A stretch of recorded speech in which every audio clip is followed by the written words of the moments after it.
पंजाब नूं 1765 ਦੇ ਵਿੱਚ ਸੋਵਰਨ ਮੁਲਕ ਬਣਾ ਲਿਆ ਗੁਰੂ ਨਾਨਕ ਦੇ ਸਿੱਖਾਂ ਨੇ ਪੰਜਾਬੀਆਂ ਦੀ ਅਗਵਾਈ ਕਰਕੇ। ਜਦੋਂ ਸੋਵਰਨ ਮੁਲਕ ਐਸਟੈਬਲਿਸ਼ ਕਰ ਲਿਆ ਸਿੱਖਾਂ ਨੇ, ਸਿੱਖਾਂ ਦਾ ਹੋਮਲੈਂਡ ਬਣ ਗਿਆ ਉਹ। ਜਿਸ ਵੀ ਰੂਪ ਦੇ ਵਿੱਚ ਉਹ ਲੜਦੇ ਸੀ ਅੰਗਰੇਜ਼ ਦੇ ਖਿਲਾਫ, ਕੋਸ਼ਿਸ਼ ਉਹਨਾਂ ਦੀ ਇਹੀ ਸੀ ਕਿ ਪੰਜਾਬ ਵੀ ਇੱਕ ਇਕੱਠਾ ਰਹੇ, ਹਿੰਦੁਸਤਾਨ ਵੀ ਇਕੱਠਾ ਰਹੇ।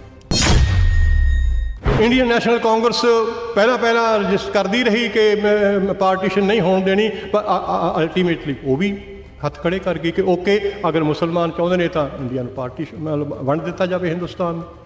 इस वंड के विच असी नुकसान है, ज़्यादा साडा हो गया, इन्होंने तो हुकूमत मिल गई, उधर हुकूमत मिल गई, इधर हुकूमत मिल गई। ये तो आज़ादी के सगन मना रहे थे 15 अगस्त को, उरे असी उजड़ के आ रहे थे। आज़ाद भारत दे विच मास्टर तारा सिंह वो पहला नेता सी सिखां दा जिन्होंने सब तो पहला फड़िया सी। क्यों फड़िया सी? क्योंकि वो अपने अधिकार मंगदा सी कि घट्टो घट्ट जिहड़ा पूर्वी पंजाब है इहनूं तां पंजाबी बोलदा इलाका मान लो। 1966 दे विच आज़ाद भारत ने इस पूर्वी पंजाब दे भी 4 टुकड़े कर दिते। 1961 की मरदमशुमारी को आधार बना के जो पंजाबी सूबा बनया वो छोटा जिहा पंजाबी सूबा बन गया। 3 टुकड़े उहदे कढ़ ले, पूर्वी पंजाब दे विचों हरियाणा कढ़ लिया, हिमाचल प्रदेश कढ़ लिया, चंडीगढ़ कढ़ लिया। ये हुंदी है सोवरेंटी की ताकत, राज विभाग की ताकत। किहनूं दिखा रहे हो तुसीं? उस उन्हां लोकां नूं जिन्हां ने सब कुछ निशावर करता हिंदुस्तान के वास्ते।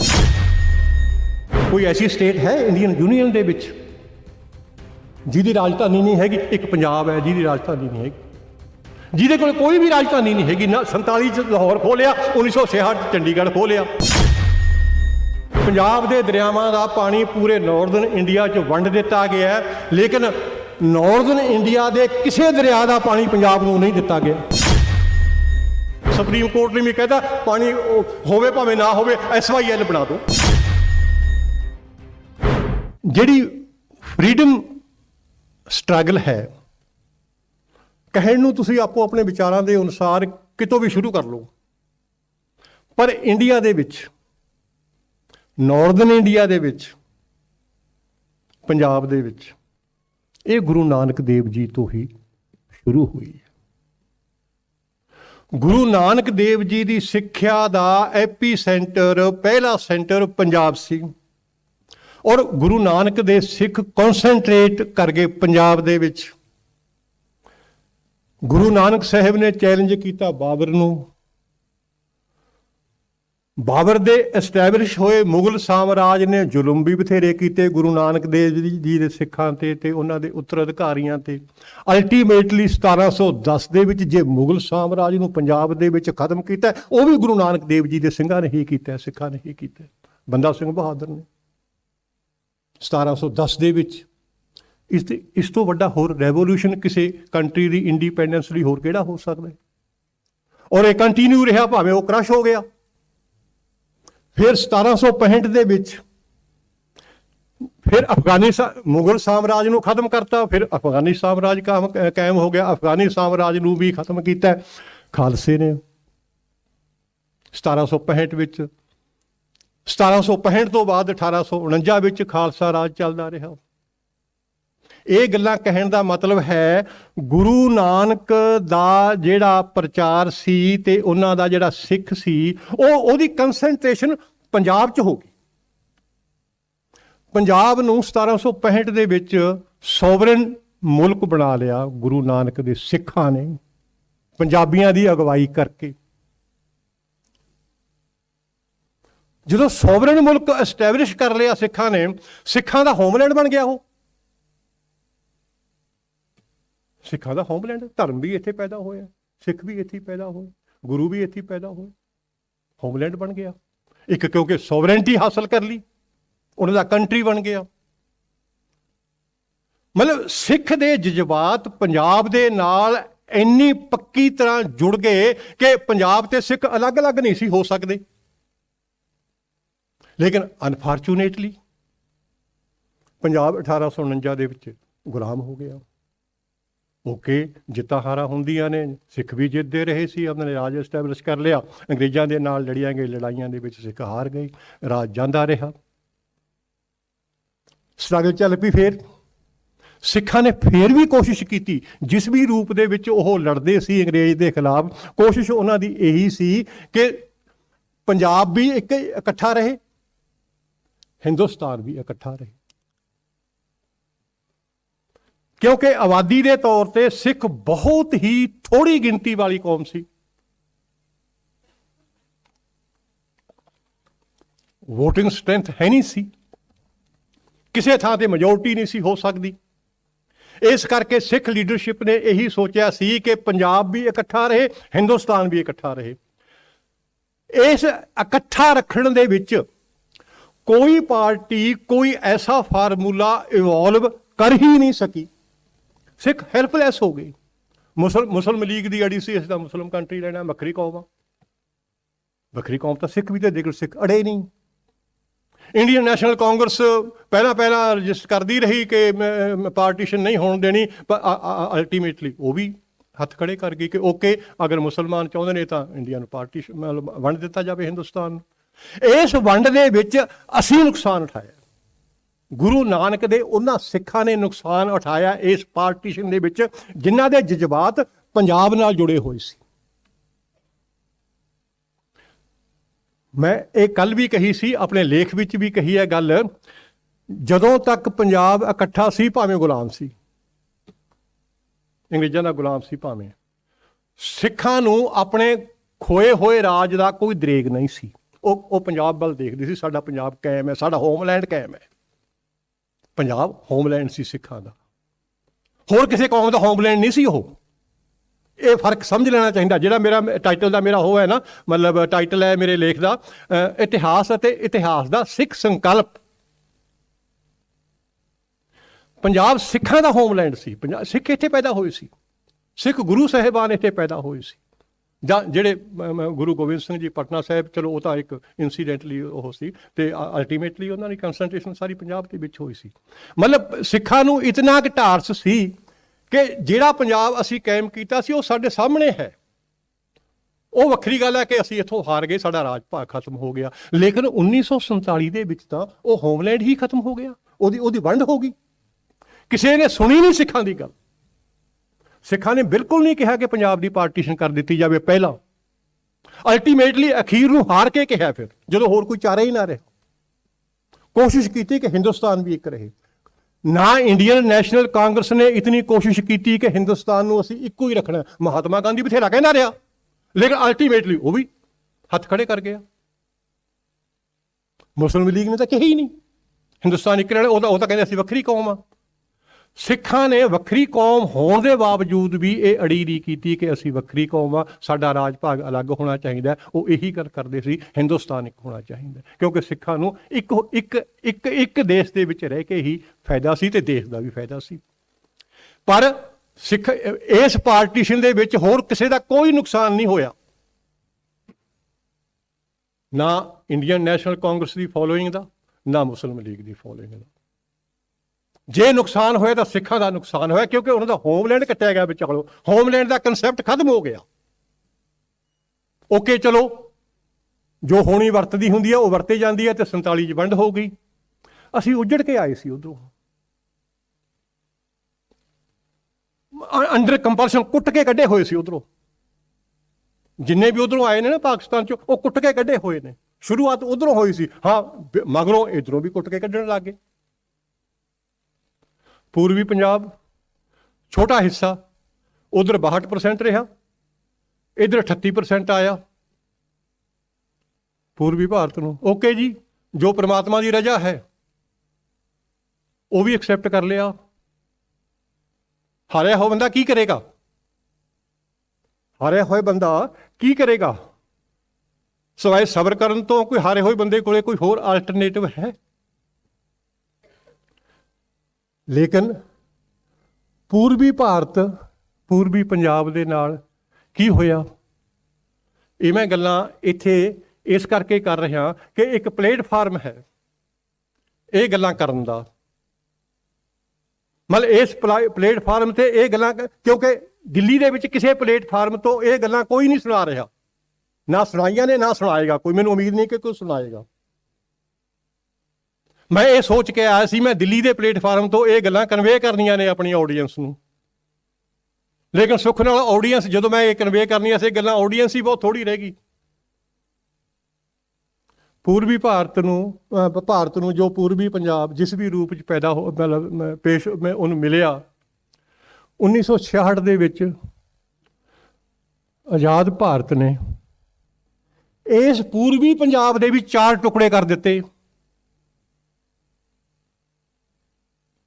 ਇੱਥੋਂ ਦਾ ਬੰਦਾ ਕੋਈ ਨਹੀਂ ਸੋਚਦਾ, ਉਹ ਸਾਰਾ ਬਲੇਮ ਹੀ ਸਿੱਖਾਂ ਤੇ ਆ ਰਿਹਾ ਹੈ। ਸਾਨੂੰ ਲੋੜ ਹੀ ਨਹੀਂ ਸੀ ਆਜ਼ਾਦ ਭਾਰਤ ਦੇ ਵਿੱਚ ਪੰਜਾਬੀ ਸੂਬਾ ਮੰਗਣ ਦੀ, ਜੇ ਪੂਰਬੀ ਪੰਜਾਬ ਨੂੰ ਹੀ ਇੱਕ ਪੰਜਾਬੀ ਸੂਬੇ ਦਾ ਸਟੇਟਸ ਦੇ ਦਿੱਤਾ ਜਾਂਦਾ। ਜੇ ਇਹ ਸਮਝ ਲਿਆ ਜਾਂਦਾ ਕਿ ਸਿੱਖਾਂ ਦੀ ਕਿੱਡੀ ਵੱਡੀ ਕੰਟਰੀਬਿਊਸ਼ਨ ਹੈ ਤੇ ਇਹਨਾਂ ਨੂੰ ਆਜ਼ਾਦ ਭਾਰਤ ਦੇ ਵਿੱਚ ਇੱਕ ਆਜ਼ਾਦੀ ਵਾਲਾ ਨਿੱਘ ਮਿਲਣਾ ਚਾਹੀਦਾ ਹੈ, ਕੋਈ ਗੱਲ ਹੀ ਨਹੀਂ ਸੀ ਵੱਡੀ। ਜੋ ਅਸੀਂ ਦੁੱਖ ਸਹਾ, ਜੋ ਸਟਰਗਲ ਕੀਤੀ, ਉਹ ਹਿੰਦੁਸਤਾਨ ਨੂੰ ਇੱਕ ਰੱਖਣ ਲਈ ਤੇ ਹਿੰਦੁਸਤਾਨ ਦੀ ਆਜ਼ਾਦੀ ਲਈ ਕੀਤੀ ਸੀ। ਨਹੀਂ ਸਾਡੀ ਗੱਲ ਚੱਲ ਸਕੀ, ਕਿਉਂਕਿ ਇਹ ਲਾਲਚ ਕਰ ਗਏ। ਇੰਡੀਅਨ ਨੈਸ਼ਨਲ ਕਾਂਗਰਸ ਨੂੰ ਵੀ ਲਾਲਚ ਸੀ, ਮੁਸਲਿਮ ਲੀਗ ਨੂੰ ਵੀ ਲਾਲਚ ਸੀ, ਹੁਕੂਮਤ ਸੰਭਾਲਣ ਦਾ ਇਹ ਵੇਟ ਹੀ ਨਹੀਂ ਸੀ ਕਰ ਸਕਦੇ।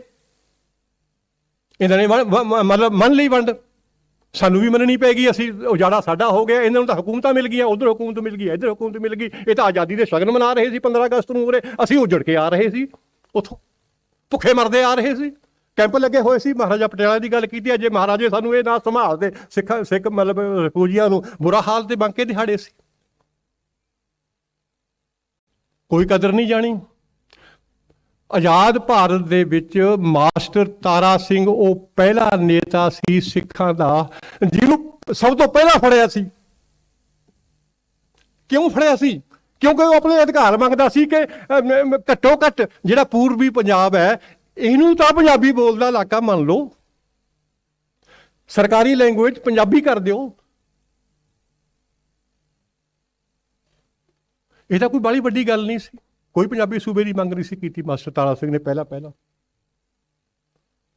ਇਸ ਮੰਗ ਨੂੰ ਵਿਗਾੜਨ ਲਈ ਇਸੇ ਇੰਡੀਅਨ ਨੈਸ਼ਨਲ ਕਾਂਗਰਸ ਦੀਆਂ ਸਰਕਾਰਾਂ ਨੇ, ਸੈਂਟਰ ਦੀ ਸਰਕਾਰ ਨੇ ਤੇ ਸਟੇਟ ਦੀ ਸਰਕਾਰ ਨੇ ਪੰਜਾਬੀ ਹਿੰਦੂਆਂ ਨੂੰ ਚੁੱਕ ਦਿੱਤੀ, ਆਪਦੀ ਬੋਲੀ ਹਿੰਦੀ ਲਿਖਾਓ। 1951 ਦੀ ਮਰਦਮਸ਼ੁਮਾਰੀ, 1961 ਦੀ ਮਰਦਮਸ਼ੁਮਾਰੀ ਫਿਰਕੂ ਬੇਸਿਸ ਤੇ ਹੋਈ ਹੈ। ਇਹ ਤੁਹਾਡੇ ਕੋਲ ਹਿਸਟੋਰੀਕਲ ਫੈਕਟ ਨੇ, ਤੁਹਾਡੇ ਸਾਹਮਣੇ, ਤੁਸੀਂ ਸਟੱਡੀ ਕਰਕੇ ਦੇਖ ਲਓ। ਕੀ ਇਹੀ ਇਨਾਮ ਸੀ ਸਿੱਖਾਂ ਨੂੰ ਹਿੰਦੁਸਤਾਨ ਦੇ ਨਾਲ ਰਲਣ ਦਾ? ਫਿਰ ਜੇ 1966 ਦੇ ਵਿੱਚ ਚਲੋ ਸਿੱਖਾਂ ਨੇ 1961 ਦੀ ਮਰਦਮਸ਼ੁਮਾਰੀ ਵੀ ਮੰਨ ਲਈ, ਸੈਂਟਰ ਗੌਰਮੈਂਟ ਨੇ ਇਹ ਅਸੂਲ ਬਣਾਤਾ ਪੰਜਾਬੀ ਸੂਬਾ ਬਣਾਉਣ ਲਈ, ਜਿਹੜਾ ਕਮਿਸ਼ਨ ਬਿਠਾਇਆ ਸੀ ਕਿ 1961 ਦੀ ਮਰਦਮਸ਼ੁਮਾਰੀ ਦੇ ਅਨੁਸਾਰ ਜਿਹੜਾ ਪੰਜਾਬੀ ਬੋਲਦਾ ਇਲਾਕਾ ਹੈ ਉਹ ਪੰਜਾਬ ਨੂੰ ਦੇ ਦਿਓ, ਬਾਕੀ ਦੇ ਪੰਜਾਬ ਦੇ ਵਿੱਚੋਂ ਕੱਢ ਦਿਓ। ਕਿਆ ਬਾਤ। 1961 ਦੀ ਮਰਦਮਸ਼ੁਮਾਰੀ ਨੂੰ ਆਧਾਰ ਬਣਾ ਕੇ ਜੋ ਪੰਜਾਬੀ ਸੂਬਾ ਬਣਿਆ ਉਹ ਛੋਟਾ ਜਿਹਾ ਪੰਜਾਬੀ ਸੂਬਾ ਬਣ ਗਿਆ। 3 ਟੁਕੜੇ ਉਹਦੇ ਵਿੱਚੋਂ ਕੱਢ ਲਏ, ਪੂਰਬੀ ਪੰਜਾਬ ਦੇ ਵਿੱਚੋਂ ਹਰਿਆਣਾ ਕੱਢ ਲਿਆ, ਹਿਮਾਚਲ ਪ੍ਰਦੇਸ਼ ਕੱਢ ਲਿਆ, ਚੰਡੀਗੜ੍ਹ ਕੱਢ ਲਏ। ਇਹ ਹੁੰਦੀ ਹੈ ਸੋਵਰੇਨਟੀ ਦੀ ਤਾਕਤ, ਰਾਜ ਭਾਗ ਦੀ ਤਾਕਤ। ਜੇ ਰਾਜ ਭਾਗ ਮਿਲਿਆ ਤਾਂ ਉਹਨਾਂ ਨੇ ਕੀ ਹਿੰਦੁਸਤਾਨ ਨੂੰ ਕੋਈ ਘਾਟਾ ਪੈਂਦਾ ਸੀ ਜੇ ਪੂਰਬੀ ਪੰਜਾਬ ਨੂੰ ਸਾਰੇ ਦੇ ਸਾਰੇ ਨੂੰ ਹੀ ਪੰਜਾਬੀ ਸੂਬਾ ਮੰਨ ਲਿਆ ਜਾਂਦਾ? ਆਪਣੀ ਮਰਜ਼ੀ ਕਰੀ ਗਈ ਹਕੂਮਤ।